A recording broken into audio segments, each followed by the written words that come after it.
I knew I was replaceable the moment David leaned back in his leather swivel chair, swirling his half-melted iced latte like it was some rare bourbon, and said, "Maya, you're the backbone that keeps this whole machine upright, and that's not praise. That's logistics." Logistics. That's how he talked when he wanted to sound profound. It was 9:47 p.m., the kind of hour where the office felt haunted but for the hum of overworked HVAC and the blue glare from my dual monitors.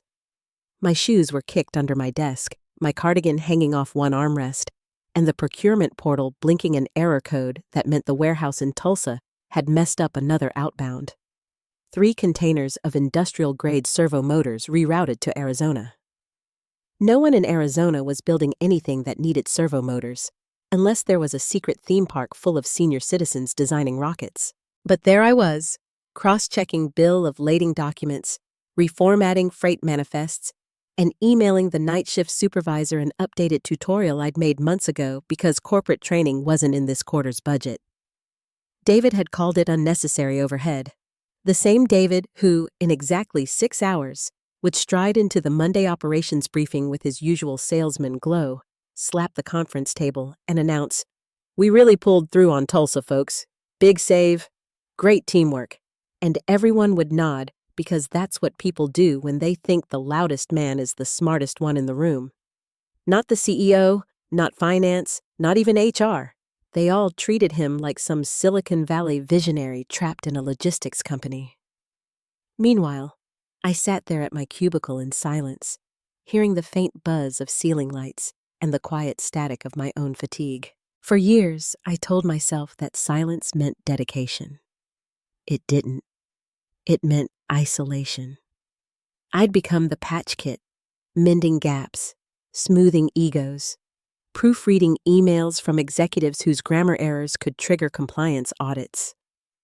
David got credit for stabilizing operations. I got caffeine headaches.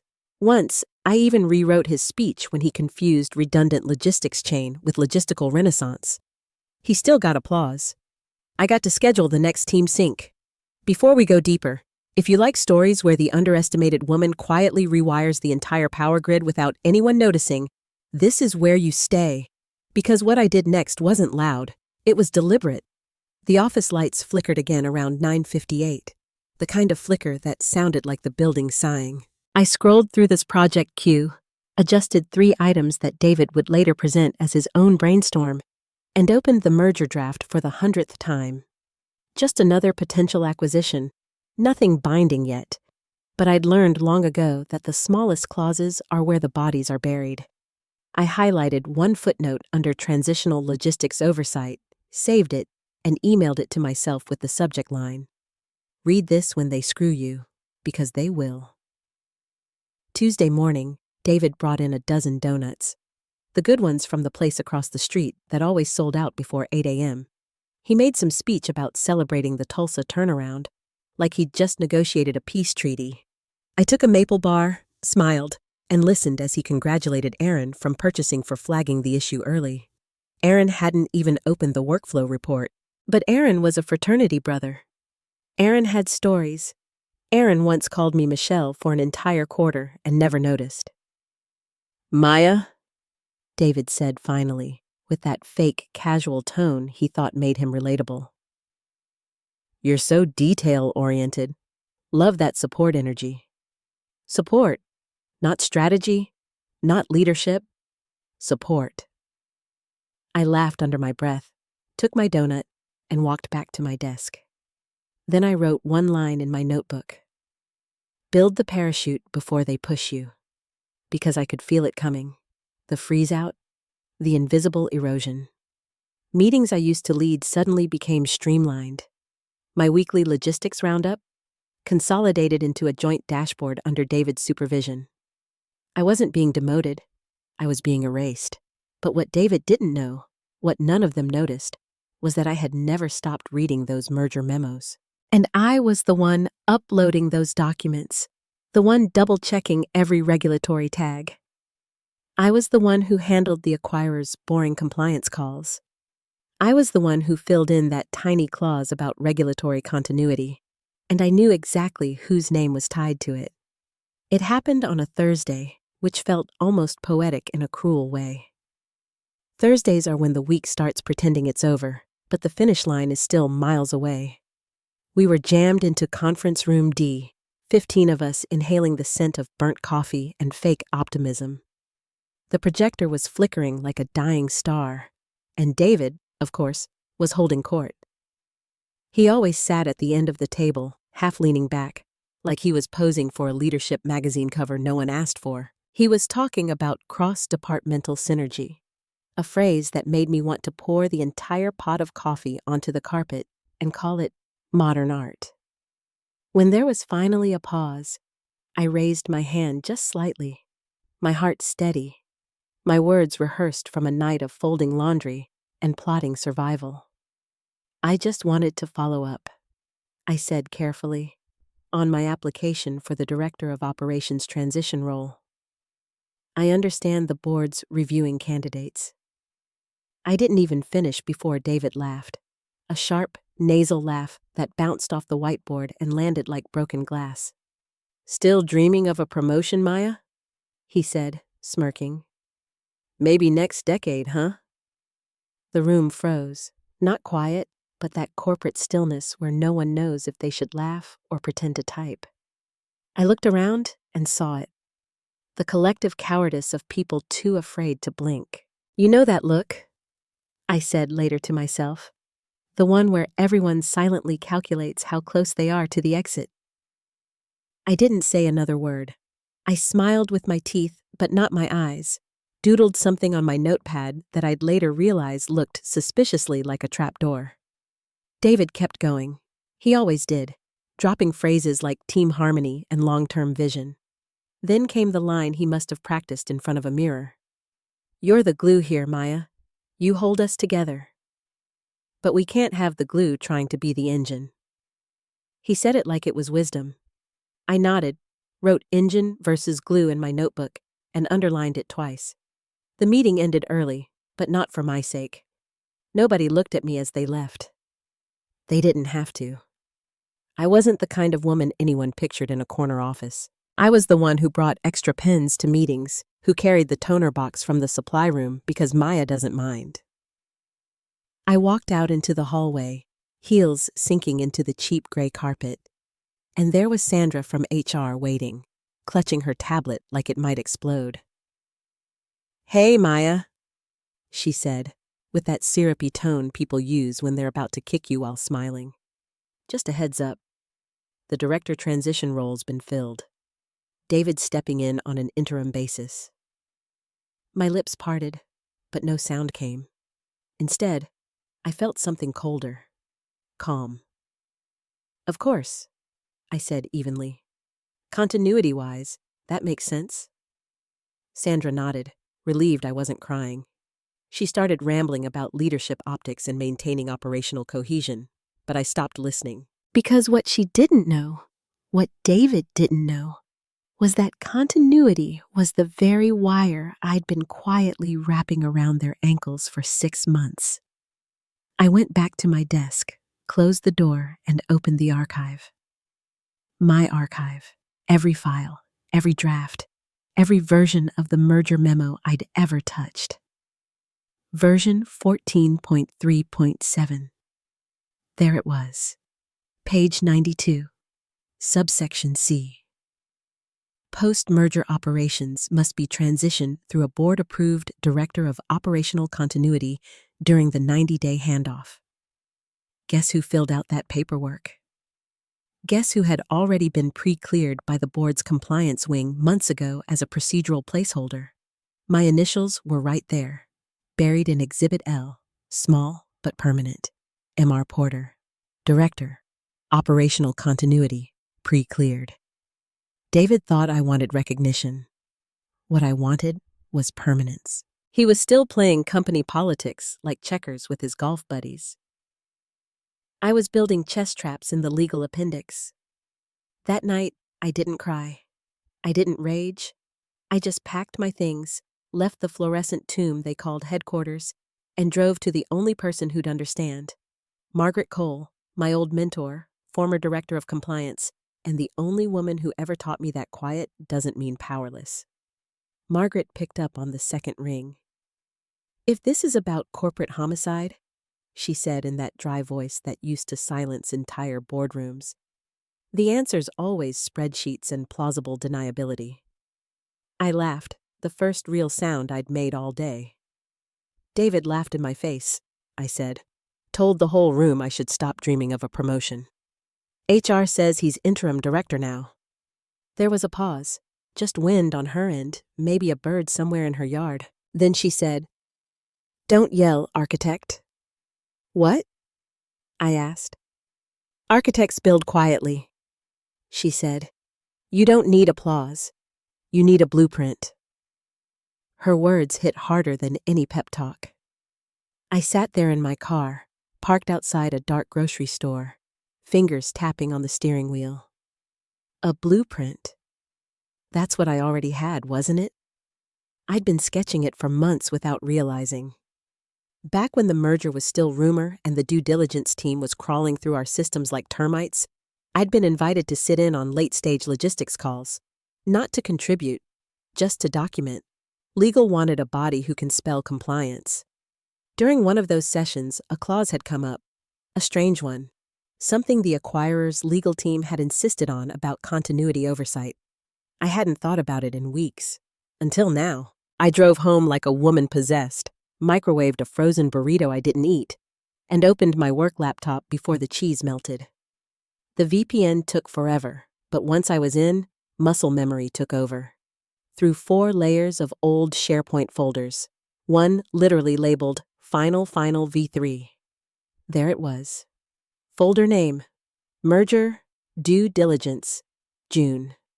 File, Exhibit L, Continuity, Docs. I clicked it open.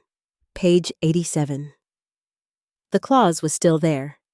In the event of a merger, the acquiring entity shall appoint a pre-cleared director of operational continuity, approved by the existing board, to ensure compliance during the 90-day transition period. My name wasn't in the main text.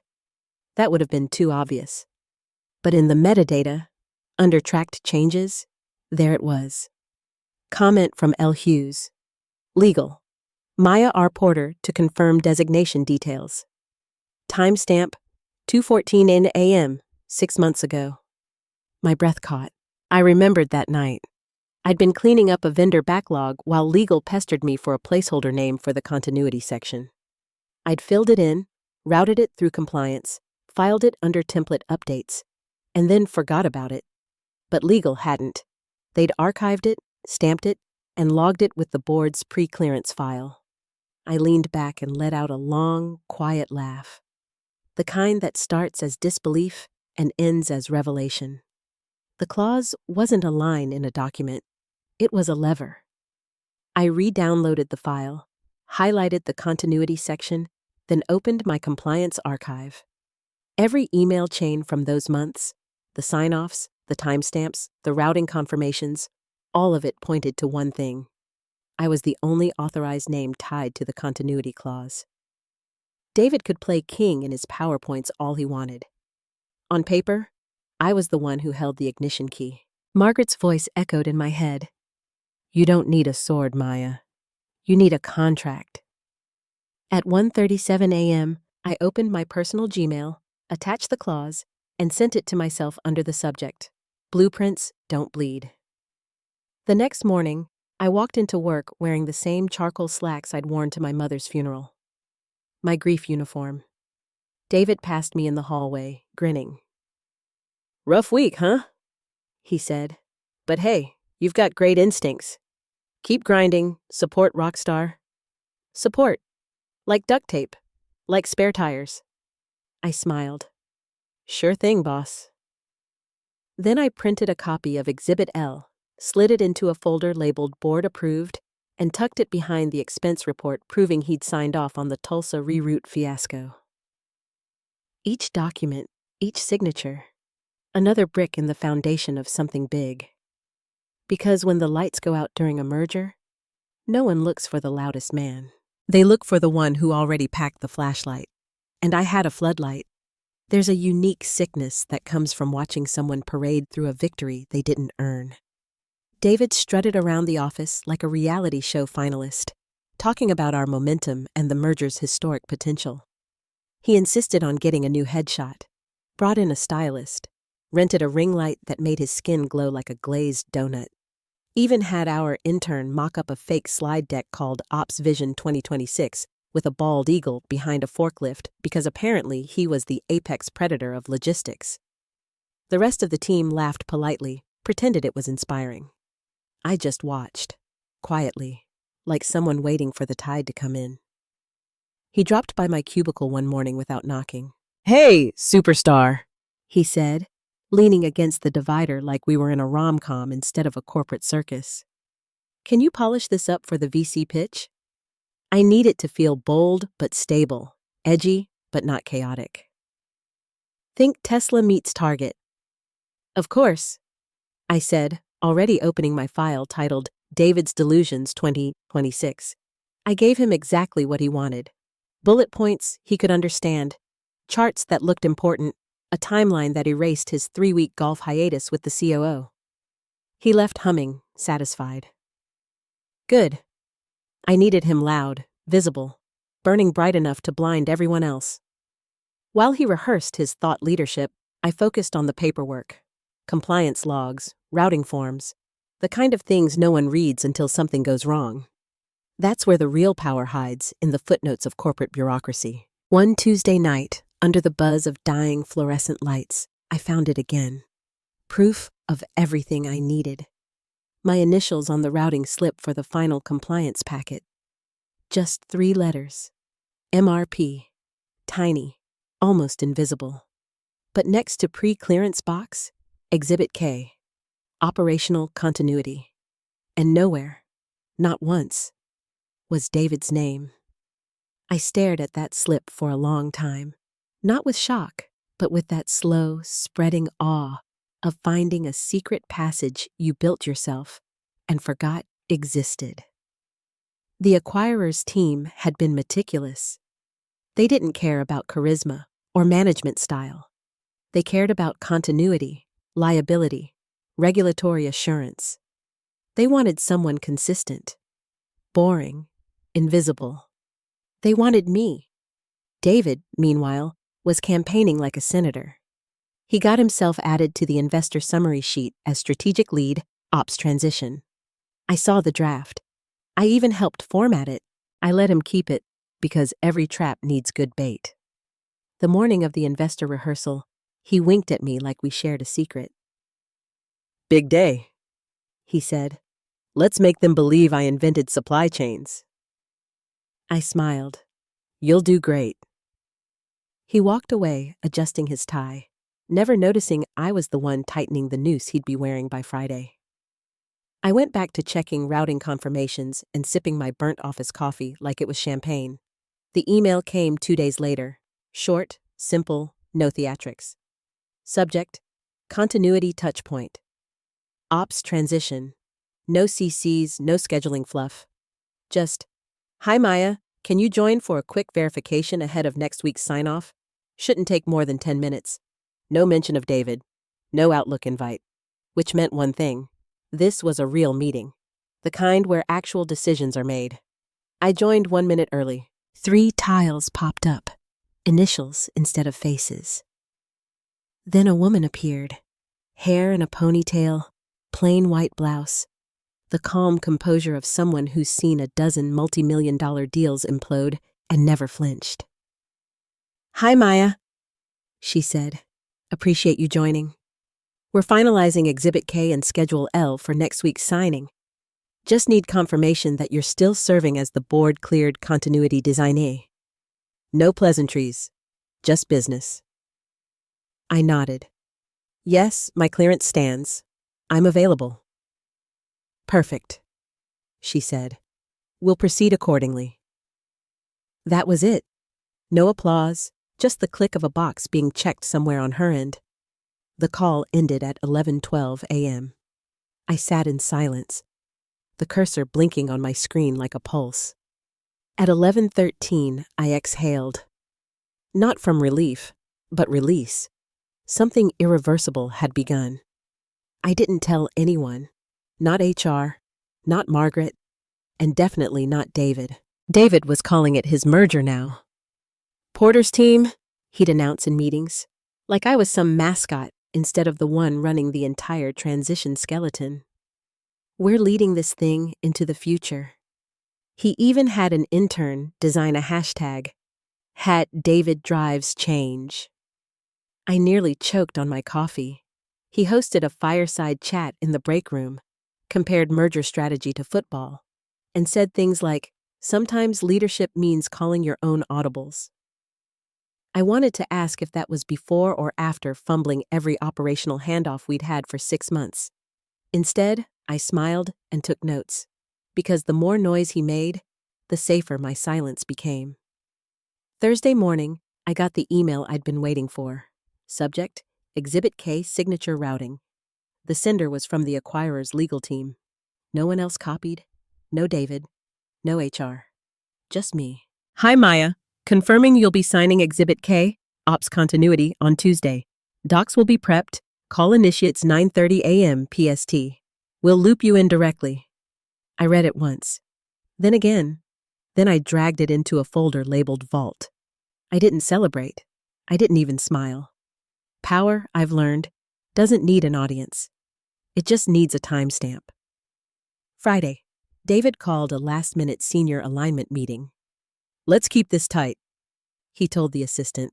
Only leadership, which, apparently, didn't include me. My calendar stayed empty while the rest of the execs crammed into the top-floor boardroom for their final rehearsal. It was textbook David, cut the workhorse out before the victory lap. I wasn't mad. I'd been expecting it. That kind of ego needs symmetry. The man who takes credit must also cast someone aside. It's the only way he feels tall. I forwarded the legal confirmation to our COO, Michael Trent, with a polite note. Per acquirer, legal, my signature is required for Exhibit K routing. Please confirm presence at final sign-off. No response. Not even a read receipt.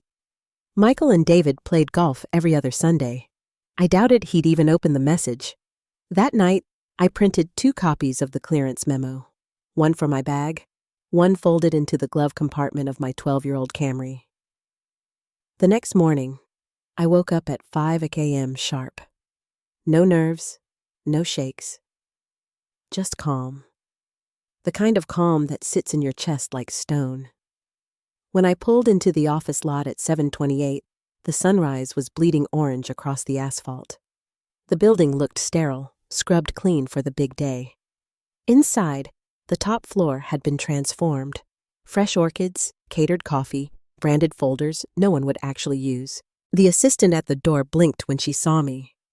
Maya, I don't think you're on the list for today's session, she said nervously. I smiled. That's all right. I'm just here to observe.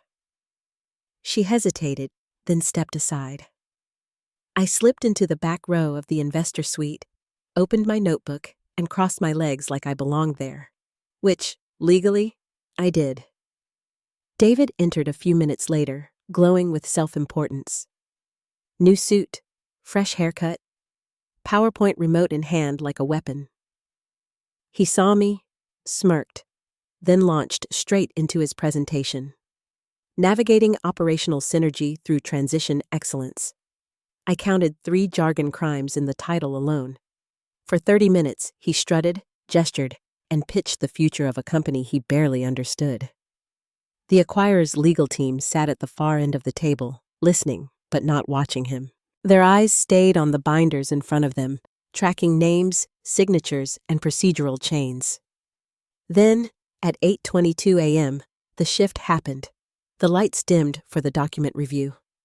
A quiet unease settled like dust. The acquirer's lead counsel, the same woman from my video call, ponytail perfectly unbothered, flipped open a folder, skimmed the first pages, and said evenly, "We'll need the Director of Operational Continuity's signature on Schedule 14B to proceed with the merger binders." David chuckled, like it was obvious. "That'd be me," he said, smiling like a man stepping up to accept his Lifetime Achievement Award. Ponytail didn't smile back. She turned one more page, tapped it with her pen, and looked directly past him, at me. "Actually, no," she said. "Per board filings dated 6 months ago, the Director of Operational Continuity is Maya R. Porter." The air left the room like someone had pulled a plug. Not loud, not chaotic, just gone. The kind of silence that makes fluorescent lights sound deafening. David's smile twitched, faltered, then froze somewhere between confusion and denial. "Wait," he said, laughing the way people do when they're praying it's a misunderstanding. "Her?" It hit the table like an accusation and a plea at once. Every head turned toward me. Executives, board reps, analysts, all of them suddenly remembering that I existed. The CEO, who'd been massaging his temples through most of David's presentation, straightened in his chair. He didn't look at David. He looked at me. "Ms. Porter," he said carefully, "is this correct?" I stood, calm and steady, like this was just another meeting and not the moment my entire career folded itself into symmetry. "Yes," I said, my voice even. "Per the board's pre-clearance filing, my designation stands. I'm the Director of Operational Continuity." Ponytail woman nodded once, professional but faintly amused. "That matches our records," she said. "Her signature is required to finalize Exhibit K and authorize transition validation. Without it, we cannot proceed." David's face changed color, flushed pink, then gray. This must be some kind of clerical mix-up," he stammered. "I've been overseeing transition for months." Ponytail flipped the folder closed with a clean, final sound. "Clerical mix-ups don't get board stamps, Mr. Heller." Her tone was mild. The temperature in the room was not. I walked to the head of the table, each step unhurried, deliberate.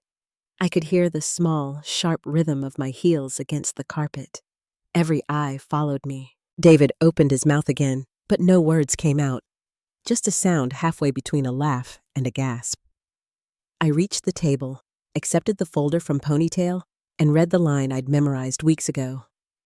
Authorized signatory, Maya R. Porter, Director of Operational Continuity, pre-cleared. I looked up at him. "This," I said softly, "is continuity." Then I signed my name. One line, one pen stroke. The entire $350 million merger moved forward, without David. The room didn't clap. There was no music, no cinematic gasp, just silence. Heavy, surgical silence. The CEO exhaled slowly, eyes on the signed page. "Then we proceed," he said. Ponytail countersigned, initialed the margin, and handed it to her assistant. "Merger protocol complete," she announced. "We're clear." That was the coffin lid closing. David made a noise that wasn't quite human, part laugh, part choke. His expression looked like a man watching his reflection disappear mid-sentence. "Wait," he said again, voice cracking. You can't." "She can," the CEO interrupted flatly. He didn't raise his voice, didn't scold, didn't console, just stated it like a fact. And she did. David's mouth opened, then closed, his jaw moving like he was chewing on his own disbelief. Ponytail's assistant began collecting documents. Someone coughed. Chairs creaked. It was over. Then the door opened. A man from HR walked in holding a manila envelope. He didn't look at anyone else, just walked straight to David and handed it to him. "Per board directive," he said quietly. "Your transition materials." David stared at the envelope like it was radioactive. He didn't open it. His hands didn't move. For a moment, I almost felt sorry for him. Almost. I slipped my notebook into my bag, zipped it, and turned to leave. No one stopped me. No one said a word. Behind me, I heard someone whisper. Maybe Aaron. Maybe one of the analysts. She played the long game. I didn't turn around. I didn't need to. The sound was enough. For years, they'd seen me as the patch, the fixer, the helper. Now they finally saw the architect, the one who'd been drawing the blueprint while everyone else was busy performing. By the time I reached the hallway, my pulse had steadied. I wasn't shaking. I wasn't smiling either. I just breathed. Evenly. Controlled. It wasn't triumph. It was arrival. The difference between revenge and justice is paperwork. And I had all of it. I didn't look back when I left that room. The sound of murmurs followed me down the hallway, quiet and disbelieving, like people realizing they'd misread the ending to a story they thought they understood. I passed the glass doors of HR, the assistant's empty desk, and the framed motivational poster that said, "Teamwork builds tomorrows." I almost laughed. In the elevator, my reflection looked unfamiliar, not stronger, not colder, just awake. The doors opened to the lobby, where the smell of burnt coffee and toner hit like nostalgia. I stepped outside into the December chill, the kind of air that feels like clean paper, new, sharp, waiting to be written on. I sat in my car, the seat cold against my back, and turned the key. For the first time in years, I didn't feel the urge to drive anywhere. I just sat there, watching the building where I'd spent half my life shrinking behind the windshield. My phone buzzed. A message from Margaret. "You built it, didn't you?" I smiled. "It built itself," I typed back. She replied instantly. "That's what architects say when they finish the cathedral." By noon, my inbox was a bonfire. Threads looping, executives scrambling, new meeting invites flooding in with vague subjects like transition strategy and updated reporting chain. The CEO's assistant sent me one line. "Please attend 4 p.m. board debrief. Mandatory." I took a slow sip of my coffee and wrote my own note back. Confirmed. I'll bring documentation. When I walked into that boardroom hours later, it wasn't the same one I'd left that morning. The energy had changed. Chairs realigned. David's seat empty. No nameplate. No small talk. The CEO nodded as I entered. The kind of nod that said both thank you and we didn't see that coming. "Maya," he said, gesturing toward a chair near the end. "Have a seat." His tone was even, controlled, cautious. "We'll be restructuring post-merger leadership.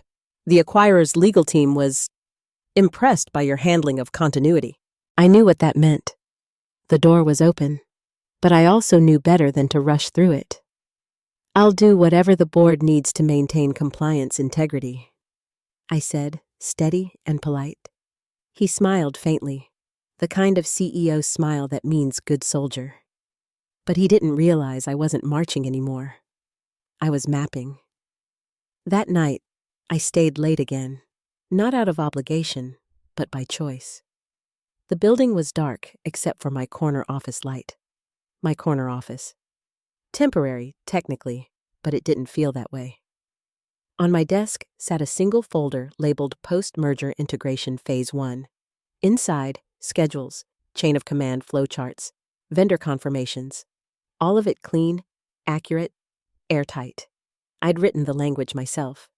Beneath it, tucked into the back pocket, was the original Exhibit K, the one that started everything. The ink was dry, the board stamps crisp.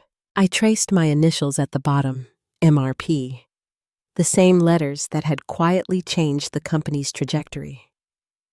Somewhere above me, the air vents hummed their usual tired rhythm. It sounded different now, less like exhaustion, more like motion. At 9:45, my phone buzzed again. An email from the acquirer's lead counsel, ponytail woman. "Ms. Porter, congratulations on a seamless transition. The board has approved your designation as Interim Director of Operations pending post-merger evaluation." I reread it twice. Interim, temporary. But I knew how permanence worked. It didn't come from titles. It came from proof. I shut down my computer, gathered my things, and stepped out into the hallway. The cleaning crew was already there, their carts rattling softly. One of them nodded to me like they always did, and for the first time, I nodded back with a real smile. Not out of superiority, out of recognition. People like us keep everything running, unseen. Outside, the parking lot was almost empty. I unlocked my car, slid into the driver's seat, and looked at the envelope sitting on the passenger side. It was the one I'd left in my glove compartment, the extra copy of the clearance memo. My safety net, my parachute. I didn't need it anymore. I tore it in half, then again, then dropped the pieces into the small trash bag hanging from my gear shift. When I pulled out of the lot, the office lights glowed behind me, cold, steady, endless. But I wasn't their glue anymore. I was the one who designed the frame. The merger would make headlines. The investors would cheer.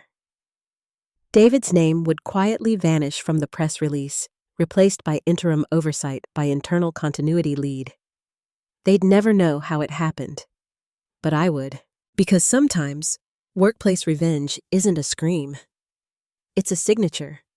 It's a woman with a pen and a plan, waiting for the right page to sign. And I'd signed mine in ink no one could erase.